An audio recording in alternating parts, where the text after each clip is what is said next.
తీయతైన సంఘంలో చాలా బాగుంది.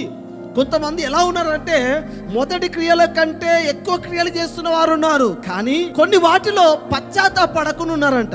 సంవత్సరాల తరబడి అన్ని బాగున్నాయి, కానీ ఒక్క దాంట్లో అలా పశ్చాత్తాపడక సమయం తీసుకొని దాన్ని జయించకపోతే నష్టం వాటిల్లుతుంది దాని ద్వారా. అయితే అలాగే నీ జీవితం వెళ్ళవద్దు.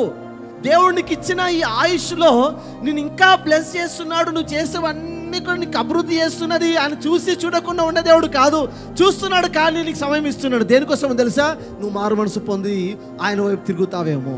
ఏదైతే బెటర్గా ఉన్నదో మన లైఫ్లో అది పాడవకుండా పట్టుకోవలసినటువంటి బాధ్యత ఎవరి మీద ఉన్నది అంటే తియోతైరా అనేటువంటి నా మీద దేవుడు మన మీద భారం పెట్టి ఉంటున్నాడు. హల్లెలూయా. దేవుని సన్నిధిలో మనం ఏమై ఉండాలంటే మొదటి క్రియల కన్నా కడపటి క్రియలు ఎక్కువ కావాలా.